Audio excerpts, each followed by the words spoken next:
Halo, Assalamualaikum warahmatullahi wabarakatuh. Salam kesehatan Indonesia, sahabat Nakoy.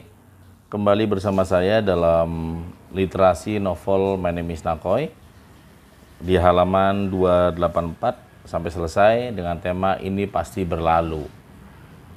Oh iya, jangan lupa silakan share, like, dan juga subscribe YouTube channel Nakoy ini agar lebih besar lagi dan manfaat ya. Terima kasih. Sudah seminggu lebih aku bawa kesedihan ini. Rasanya aku harus berhasil membangunkan jiwaku yang terjatuh karena cinta. Aku berusaha berdamai dengan masa lalu yang terkadang tidak adil padaku. Benar juga kata seorang sahabat yang mengatakan bahwa dalam otak kita ada dua harimau yang selalu ingin bertarung dan menang. Harimau baik dan harimau jahat. Pemenangnya adalah siapa yang selalu diberi makan oleh kita. Suatu pagi, ketika duduk di kos masjid menikmati kesendirian dan keheningan, terkadang terlintas dalam pikiran ini untuk menyerah, menghilang, dan pergi selamanya. Hanya saja sejalan sebelum kulakukan, ada juga terbesit seajakan agar aku selalu melakukan kebaikan dan jangan berharap apapun yang aku lakukan. Aku percaya bahwa salah satu kekuatan dari kita sebagai manusia adalah kekuatan untuk memilih. Setiap jiwa ini diberikan kekuatan untuk memilih apakah yang baik atau yang buruk, dan setiap pilihan kita akan dipertanggungjawabkan kelak di hadapan Allah yang kita yakini. Aku sendiri berjuang untuk membangun jembatan masa depanku sendiri. Satu-satunya jalan adalah membangunkan diriku untuk menerima kenyataan dan menerima bahwa cinta adalah persahabatan sejati.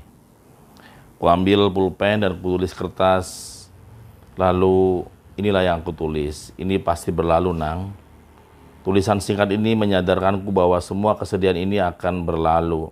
Tidak ada yang harus berlarut-larut seperti halnya lautan luas yang akan memiliki tepi pantainya.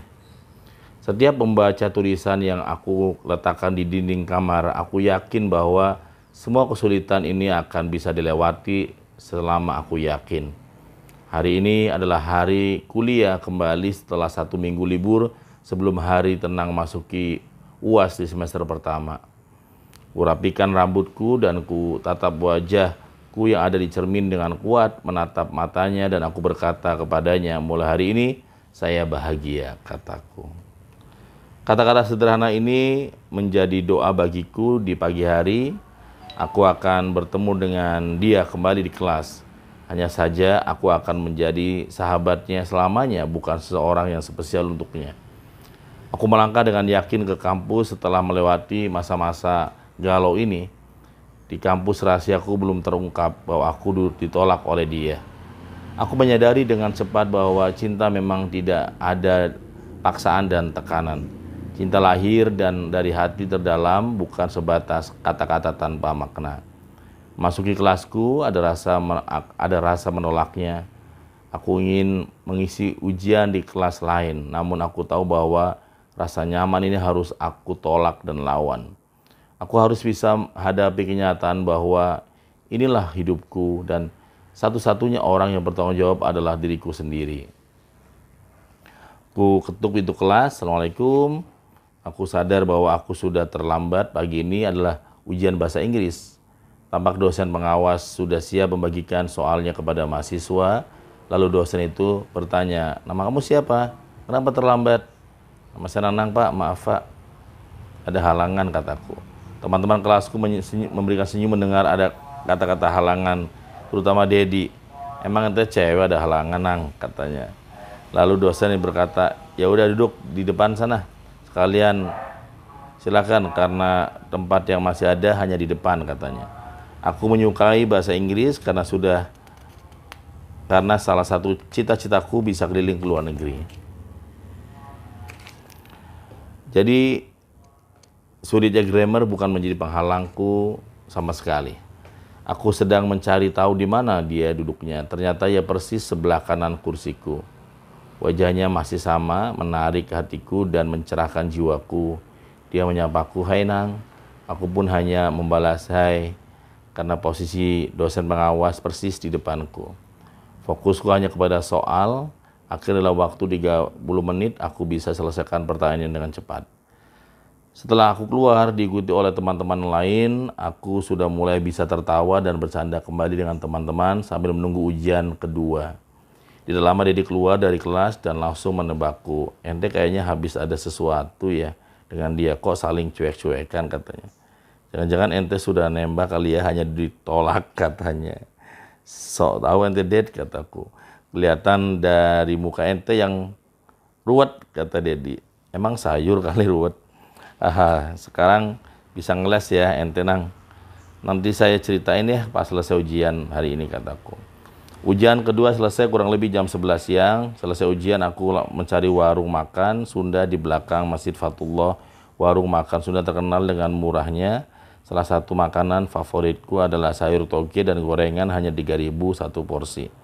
Ded, saya sudah nyatakan cinta padanya. Wow, kapan? Gue nggak percaya lu berani gitu. Tepatnya libur kemarin kan ada acara di Racana Pramuka. Di salah satu hari itu saya sampaikan cinta saya untuk dia.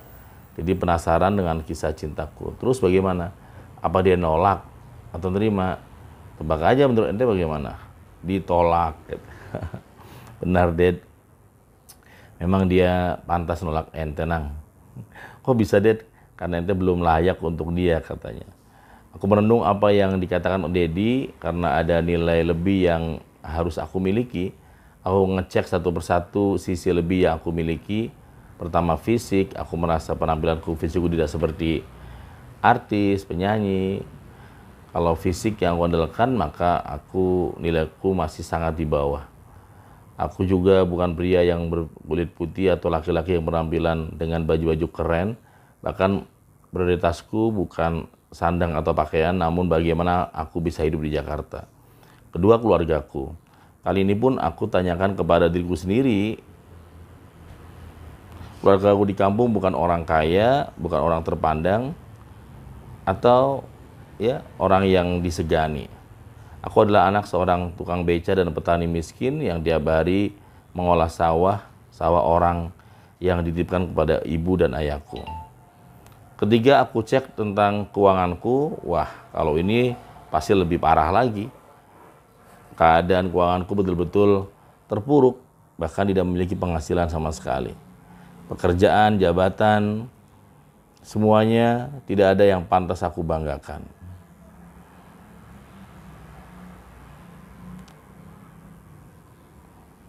Pekerjaan atau jabatanku juga bukan hal yang layak aku tunjukkan kepadanya. Aku masih seorang penjaga sepatu dan petugas kebersihan di masjid. Sehari-hariku setelah kuliah hanyalah menjaga sepatu. Kalau bicara layak, maka untuk masa depan sebagai suami aku tidak layak di matanya. Aku memahami alasan mengapa dia masih belum mencintaiku. Kehidupanku bukan seperti film India, hanya karena menyeberangi jembatan membuat dia jatuh cinta. Renunganku akhirnya sampai kepada dua hal yang harus aku besarkan dan kuatkan. Yang pertama adalah kepintaran, yang kedua adalah akhlak yang baik padanya.